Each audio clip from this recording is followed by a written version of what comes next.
ಇವತ್ತು ತುಮಕೂರು ಜಿಲ್ಲೆಯ ರೈತ ಸಂಘಟನೆಗಳು, ಶಾಸಕರುಗಳು ಮತ್ತು ಎಲ್ಲ ತುಮಕೂರು ಜಿಲ್ಲೆಯ ಸಂಘ ಸಂಸ್ಥೆಗಳು ಇವತ್ತು ಒಂದು ಪ್ರತಿಭಟನೆಯನ್ನು ಕರೆ ಕೊಟ್ಟಿದ್ದೆವು. ನಾವು ಏನು ಇವತ್ತು 70ನೇ ಕಿಲೋಮೀಟ್ರಿಂದ ಲಿಂಕ್ ಕೆನಾಲ್ ಮತ್ತು ಎಕ್ಸ್ಪ್ರೆಸ್ ಕೆನಾಲ್ ಅಂತ ನಾವು ಕರಿತೇವೆ.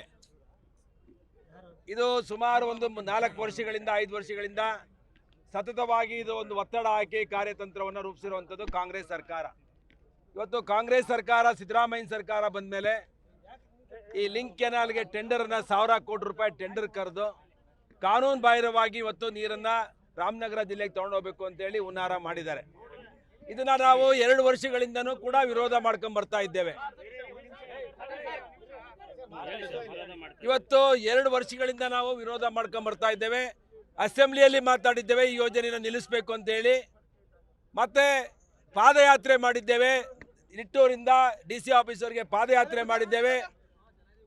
ಹೋಮ್ ಮಿನಿಸ್ಟರ್ ಪರಮೇಶ್ವರ್ ಅವರ ಮನೆ ಮುಂದೆನೂ ಕೂಡ ನಾವು ಪ್ರತಿಭಟನೆ ಮಾಡಿದ್ದೇವೆ. ಈ ಯೋಜನೆಯನ್ನು ಕೂಡಲೇ ನಿಲ್ಲಿಸಬೇಕು ಅಂತೇಳಿ ಜಿಲ್ಲಾ ಉಸ್ತುವಾರಿ ಸಚಿವರಿಗೆ ಹೇಳಿದ್ದೇವೆ, ರಾಜ್ಯ ಸರ್ಕಾರಕ್ಕೆ ಹೇಳಿದ್ದೇವೆ, ಸಿದ್ದರಾಮಯ್ಯ ಅವ್ರಿಗೆ ಹೇಳಿದ್ದೇವೆ, DK ಶಿವಕುಮಾರ್ ಅವ್ರಿಗೆ ಹೇಳಿದ್ದೇವೆ.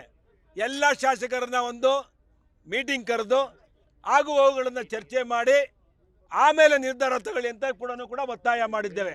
ಪರಮೇಶ್ವರ್ ಅವರು ಒಂದು ತಿಪ್ಪೆ ಸರದ ಥರ ಮಾಡಿ ಒಂದು ಕಮಿಟಿ ಥರ ವಿಧಾನಸೌಧದಲ್ಲಿ ಕರೆಸಿ ಆ ರಿಪೋರ್ಟು ಕೂಡ ಕೊಟ್ಟಿಲ್ಲ. ನಾವು KDP ಮೀಟಿಂಗ್ ಆಯಿತು, ಅಸೆಂಬ್ಲಿಲಿ ಗಲಾಟೆ ಮಾಡಿದ್ದಾಯಿತು, ಪರಮೇಶ್ ಮನೆ ಮುಂದೆ ಪ್ರತಿಭಟನೆ ಮಾಡಿದ್ದಾಯಿತು, ಪಾದಯಾತ್ರೆ ಮಾಡಿದ್ದಾಯಿತು.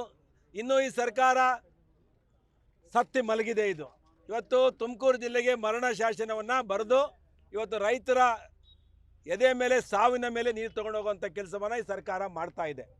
ನಾನಿವತ್ತು ಈ ಸರ್ಕಾರಕ್ಕೆ ಎಚ್ಚರಿಕೆ ಕೊಡ್ತಾ ಇದ್ದೇನೆ. ಇದೇನೇ ಇಲ್ಲಿ ಅಹಿತಕರ ಘಟನೆಗಳಾದರೆ ಇವತ್ತು ಕಾಂಗ್ರೆಸ್ ಸರ್ಕಾರ 71ನೇ ಇಸ್ವಿಯಲ್ಲಿ ಎಮರ್ಜೆನ್ಸಿ ಘೋಷಣೆ ಮಾಡಿತ್ತು ಇಂದಿರಾ ಗಾಂಧಿಯವರು. ಇವತ್ತು ತುಮಕೂರು ಜಿಲ್ಲೆ ಒಳಗಡೆ ಎಮರ್ಜೆನ್ಸಿ ಘೋಷಣೆ ಮಾಡಿ ನಾವಿವತ್ತು ಗುಬ್ಬಿಯ ನಿಟ್ಟೂರ ಹತ್ರ ಬೊಮ್ಮೇನಹಳ್ಳಿಯಲ್ಲಿ ನಾವು ಕೂತಿದ್ದೋ. ರಾತ್ರಿ ಬಂದು ನಮಗೆ ಮಾಹಿತಿ ಇತ್ತು ಪೊಲೀಸ್ನವರು ಬಂಧಿಸ್ತಾರೆ ಅಂತೇಳಿ. ರಾತ್ರಿ ನಾವು ಒಂದು 3 ಗಂಟೆಗೆ ಬಂದು ಪೊಲೀಸವರು ಅಲ್ಲಿ ನಮ್ಮನ್ನು ಬಂಧಿಸುವಂಥದ್ದೇನಿತ್ತು? ಇದು ಪ್ರಜಾಪ್ರಭುತ್ವನ? ಜನರಿಂದ ಆಯ್ಕೆ ಆಗಿರೋರು ಜನರಿಗೋಸ್ಕರ ನ್ಯಾಯ ಕೇಳಕ್ಕೆ ಬಂದರೆ ನಾವೇನಿಲ್ಲಿ ಟೆರರೈಸ್ ಮಾಡೋಕ್ಕೆ ಬಂದಿದ್ವಾ? ಇಲ್ಲ ಸರ್ಕಾರದ ವಿರುದ್ಧ ಹೊಡೆದಾಡಕ್ಕೆ ಬಂದಿದ್ವಾ? ನಾವು ಶಾಂತಿಯುತವಾಗಿ ಗಾಂಧಿ ಮಾರ್ಗದಲ್ಲಿ ಇವತ್ತು ಪ್ರತಿಭಟನೆ ಮಾಡ್ತೀವಿ ಅಂತ ಹೇಳಿದ್ರೆ ಶಾಂತಿ ಮಾರ್ಗದಲ್ಲೂ ಬಿಡದಲೆ ಗನ್ ಹಿಡ್ಕೊಂಡು ನಮ್ಮನ್ನು ಎದುರಿಸುವಂಥದ್ದು ಮಾಡಿದ್ರೆ 5000 ಪೊಲೀಸ್ ಹಾಕೋದೇನಿತ್ತು ಇಲ್ಲಿ? ನೋಡೇ ಬಿಡೋಣ. ಆಗಿದ್ರೆ ರೈತರು ಸವಾಲನ್ನು ಸ್ವೀಕಾರ ಮಾಡಲಿ. ಯಾವ ಸರ್ಕಾರ ಉಳಿದಿದೆ ರೈತರು ಇದನ್ನು ಸವಾಲುಗಳನ್ನು ಸ್ವೀಕಾರ ಮಾಡಿ? ನಾನಿವತ್ತು ಹೇಳ್ತಾ ಇದ್ದೇನೆ, ಇದೇ ರೀತಿ ನನಗೆ ಒತ್ತಡ ಹಾಕಿದ್ರೆ ಹೇಮಾವತಿ ನೀರಿಗೆ ನಮ್ಮ ಪ್ರಾಣ ಬೇಕಾದ್ರೆ ಕೊಡ್ತೀವಿ ಅಂತ ಹೇಳಿದ್ದೇವೆ. ಈ ನೀರನ್ನ ಯಾವುದೇ ಕಾರಣಕ್ಕೂ ನಮ್ಮ ಹೆಣದ ಮೇಲೆ ತೊಗೊಂಡೋಗ್ಬೇಕು ಅಂತ ಇವತ್ತು ಹೇಳ್ತೀನಿ. ಪೊಲೀಸವ್ರು ಈ ಥರ ಏನಾದ್ರು ಒತ್ತಡ ಹಾಕಿದ್ರೆ ನಾನು ಅಲ್ಲೇ ಹೇಳಿದೆ ಬಂದಾಗ, ಪೆಟ್ರೋಲ್ ಹಿಡ್ಕೊಂಡು ತೋರಿಸ್ತೆ ಅವ್ರಿಗೆ. ಪೆಟ್ರೋಲ್ ಹಾಕೊಂಡು ನಾನೇ ಸೆಲ್ಫಿ ವಿಲಿಯೇಷನ್ ಮಾಡ್ತೀನಿ, ನನ್ನ ಜೊತೆ ಹೋಮ್ ಮಿನಿಸ್ಟರ್ ರಾಜೀನಾಮೆ ಕೊಡಬೇಕು, SP ಸಸ್ಪೆಂಡ್ ಆಗಬೇಕು, ಆ ರೀತಿ ಮಾಡ್ತೀನಿ ಸರ್ಕಾರಕ್ಕೆ ಅಂತೇಳಿ. ನಮ್ಮನ್ನು ಎದುರಿಸಕ್ಕೆ ಬರ್ತೀರಾ ನೀವು? ನಮ್ಮನ್ನು ಎದುರಿಸಕ್ಕೆ ಬರ್ತೀರೇನ್ರಿ ನೀವು? ನಾವೇ ನ್ಯಾಯ ಕೇಳಕ್ಕೆ ಬಂದಿರೋದ್ರಿ. ಈ ದೇಶಕ್ಕೆ ಸ್ವಾತಂತ್ರ್ಯ ಕೊಡ್ಬೇಕಾದ್ರೆ ಎಷ್ಟೋ ಜನ ತಮ್ಮ ಬಲಿದಾನ ಹಾಕಿದ್ದಾರೆ, ತ್ಯಾಗ ಮಾಡಿದ್ದಾರೆ. ನಾವು ತ್ಯಾಗ ಮಾಡೋಕ್ಕೆ ರೆಡಿದ್ದೇವೆ, ನಮ್ಮ ಜೀವ ಕೊಡೋಕ್ಕೂ ತ್ಯಾಗ ಮಾಡೋಕ್ಕೆ ರೆಡಿದ್ದೇವೆ. ನಾನು ಮಾನ್ಯ ಮುಖ್ಯಮಂತ್ರಿಗಳಿಗೆ ಎಚ್ಚರಿಕೆ ಕೊಡ್ತಿದ್ದೇನೆ, ಖಡಕ್ಕಾಗಿ ಹೇಳ್ತಿದ್ದೇನೆ, ಕೂಡಲೇ ನೀವು ಜಿಲ್ಲೆಯಲ್ಲಿರುವಂಥ ಎಲ್ಲ ಶಾಸಕರನ್ನ ಮೀಟಿಂಗ್ ಕರಿಬೇಕು, ಆಗುವುಗಳನ್ನು ಚರ್ಚೆ ಮಾಡಬೇಕು, ಏನು ಅನ್ಯಾಯ ಆಗ್ತಿದೆ ಅಂತ ಸರಿ ಮಾಡಬೇಕು. ಇಲ್ಲ ಅಂತ ಹೇಳಿದ್ರೆ ಇದು ಸ್ಯಾಂಪಲ್ ಅಷ್ಟೇ. ಇವತ್ತು ನಿಮ್ಗೆ ಪೊಲೀಸ್ ಫೋರ್ಸ್ ಹಾಕಿ ನಮ್ಮನ್ನು ಎದುರಿಸಿದಿರಲ್ವಾ? ಹಳ್ಳಿ ನಮ್ಮನ್ನು ಬಂಧಿಸಿದಿರಲ್ವಾ? ಹಳ್ಳಿಗಳಲ್ಲಿ ರೈತರನ್ನು ಬಂಧಿಸ್ತಿರಲ್ವಾ?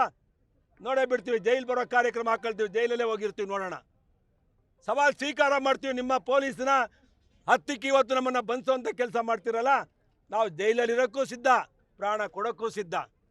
ನಾನು ಇವತ್ತೇ ಹೇಳ್ತಾ ಇದ್ದೇನೆ, ಈ ಕೂಡಲೇ ಯೋಜನೆ ನಿಲ್ಲಿಸಬೇಕು. ನಮ್ಮ ಕುಣಿಗಲ್ ತೊಗೊಂಡೋಗೋಕ್ಕೆ, ನೀರು ತೊಗೊಂಡೋಗಿ ಯಾವುದೇ ತಕರಾರಿಲ್ಲ. ಮೂಲ ಯೋಜನೆಗಳನ್ನು ಮೊಟಕುಗೊಳಿಸಿ ವಾಮ ಮಾರ್ಗದಲ್ಲಿ ತೊಗೊಂಡೋಗೋದಕ್ಕೆ ನಮ್ಮದು ವಿರೋಧ ಇದೆ. ಈ ರೀತಿಯ ಒತ್ತಡಕ್ಕೆಲ್ಲ ಕಚ್ಚೆನೂ ಕಟ್ಟಲ್ಲ, ಕೇರು ಮಾಡಲ್ಲ. ಇನ್ನೊಂದ್ಸಲಿ ಹೇಳ್ತಾ ಇದ್ದೇನೆ, ತೊಡೆ ತಟ್ಟಿ ಹೇಳ್ತೇವೆ, ರೈತರು ಟವಲ್ ಕೊಡಿದ್ರೆ ಈ ಸರ್ಕಾರನೂ ಇರಲ್ಲ. ಶಿವಕುಮಾರ್ ಸಾಹೇಬ್ರೆ, ನೀವು ಮುಖ್ಯಮಂತ್ರಿ ಆಗಬೇಕಾಗಿರೋರು, ಇನ್ನೊಂದು 3 ತಿಂಗಳ ಮುಖ್ಯಮಂತ್ರಿ ಆಗಬೇಕಾಗಿರೋರು, ನೀವು ಕೂಡಲೇ ಇದನ್ನು ಸರಿ ಮಾಡಿ ಕೂತ್ಕೊಂಡು ತುಮಕೂರು ಜಿಲ್ಲೆಯಲ್ಲಿ ಎಲ್ಲೆಲ್ಲಿ ಅನ್ಯಾಯ ಆಗುತ್ತೆ ಅಂತೇಳಿ ನೀವು ಮುಖ್ಯಮಂತ್ರಿ ಆಗಬೇಕಾದ್ರೆ ನಾವೆಲ್ಲರೂ ನಿಮ್ಮ ಜೊತೆ ಇರ್ತೇವೆ, ನಿಮಗೆ ಸಹಕಾರ ಕೊಡ್ತೇವೆ. ನೀವು ಮುಖ್ಯಮಂತ್ರಿ ಆಗೋ 3 ತಿಂಗಳು ಕೂಡ ಈ ರೀತಿಯ ಗೊಂದಲ ಮಾಡಿ ಎಮರ್ಜೆನ್ಸಿ ಡಿಕ್ಲೇರ್ ಮಾಡಿದ್ರೆ ಯಾವ ನ್ಯಾಯ ಇದು? ದಯವಿಟ್ಟು ನಾನಿವತ್ತು ಮುಖ್ಯಮಂತ್ರಿಗಳಿಗೂ ಹೇಳ್ತಿದ್ದೇನೆ, ಡಿ ಕೆ ಶಿವಕುಮಾರ್ ಅವ್ರಿಗೆ ಹೇಳ್ತಿದ್ದೇನೆ, ಶಾಂತ ರೀತಿಯಲ್ಲಿರುವಂಥ ತುಮಕೂರು ಜಿಲ್ಲೆ ಜನ, ಸಾಕಷ್ಟು ಜನ ಹೋರಾಟಗಾರರು, ವೈ ಕೆ ರಾಮಯ್ಯನವರಿಂದ ಹಿಡಿದು, ಲಕ್ಕಪ್ಪನವರಿಂದ ಹಿಡಿದು, ಉಚ್ಮಾಸ್ತಿಗೌಡರಿಂದ ಹಿಡಿದು, ಸೊಗಡು ಶಿವಣ್ಣವರಿಂದ ಹಿಡಿದು, ಮಲ್ಲಿಕಾರ್ಜುನವರಿಂದ ಹಿಡಿದು, ಬಸವರಾಜ್ ಅವರಿಂದ ಹಿಡಿದು, ಕೃಷ್ಣಪ್ಪನವರಿಂದ ಹಿಡಿದು, ವೈ ಕೆ ರಾಮಯ್ಯನವರು ಮತ್ತು ನಮ್ಮ ಎಕ್ಸ್ MP ಆಗಿದ್ದಂಥ ಮುದ್ದನ್ಮೇಗೌಡರಿಂದ ಹಿಡಿದು ಎಲ್ಲರೂ ಹೋರಾಟ ಮಾಡಿದ್ದಾರೆ ಈ ನೀರಿಗೆ. ನಮ್ಮ ಜಿಲ್ಲೆಯ ಹಕ್ಕು ಕೂಡ ಇದು. ಯಾವುದೇ ಕಾರಣಕ್ಕೂ ಒಂದು ಡ್ರಾಪನ್ನು ಕೂಡ ರಾಮನಗರ ಜಿಲ್ಲೆಗೆ ನೀರನ್ನು ಕೊಡೋದಿಲ್ಲ. ಮೂಲ ಯೋಜನೆಯನ್ನು ವಿನ್ಯಾಸನ ಹಾಳು ಮಾಡೋದಕ್ಕೂ ಬಿಡೋದಿಲ್ಲ. ಕೂಡಲೇ ಈ ಲಿಂಕ್ ಕ್ಯಾನಲನ್ನು ನಿಲ್ಲಿಸಬೇಕು.